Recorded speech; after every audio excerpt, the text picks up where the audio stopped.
his stress and lessen the time he required to recover. A woman does not have this luxury, since the connective tissue between the two hemispheres of her brain won't allow her to disengage as easily. When she is on the right side of the brain, trying to relax or have a fun time, she is still connected to her analytical and rational left brain. So it's very hard for women to relax. You know, do you remember when you are somewhere relaxing and you were thinking of your chicken back home? Or your dogs back home? Or your work? Oh, I'm going to relax, but after this, what? I will have piles and piles of paper to correct. Alright? So you're thinking already of your problem while relaxing. Men separate information, emotions, and perceptions into separate compartments in their brain. Women tend to link their experiences together, reacting to multiple issues with their whole brain. This is one of the reasons a woman has a greater tendency to become overwhelmed with too much to do when she is under stress.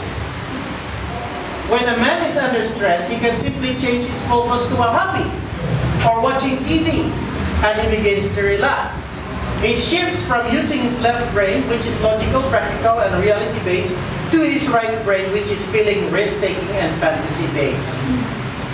Now, women's brains are constructed to communicate and express feelings.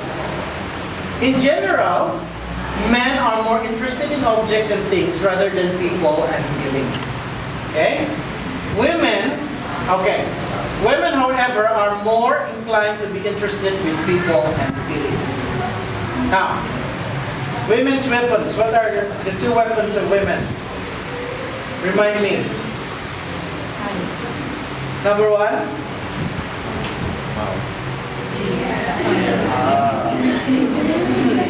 Paloy-luoy.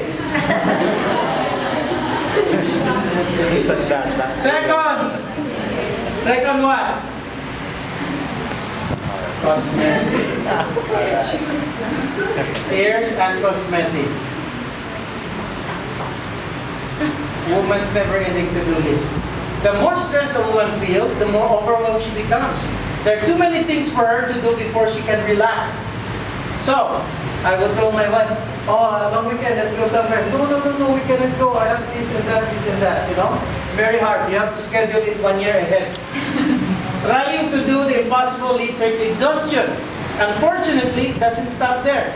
The more exhausted she feels, the more urgent it becomes for her to get everything done. Alright? So in a woman's brain, there will always be more stress. Stress leads to being overwhelmed leads to exhaustion leads to urgency, and finally urgency leads to more stress.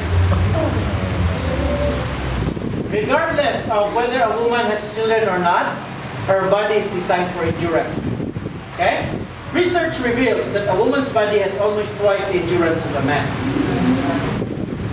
A man has nearly 30% more muscle mass than a woman does, but his muscles break down much faster than a woman's at almost twice the rate.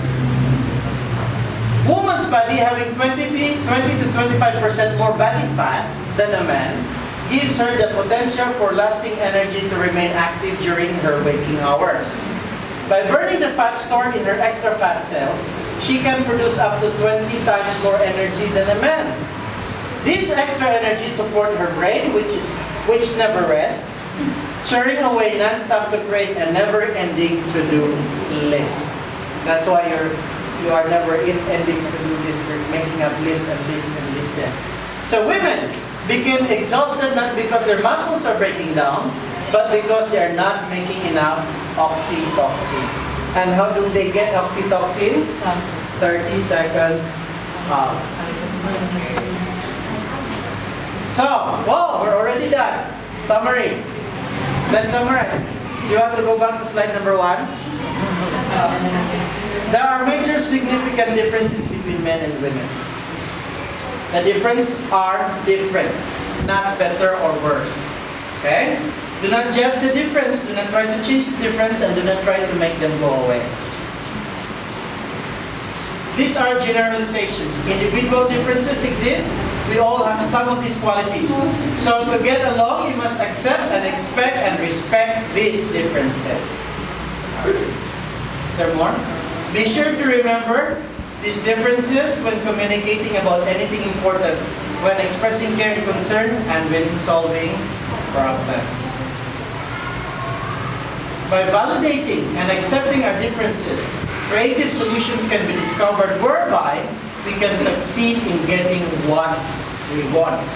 Love is magical, and it can last if we remember our differences. The Bible reminds us in Corinthians 12:4-8, love is patient and kind. Love does not envy or boast. It is not arrogant or rude.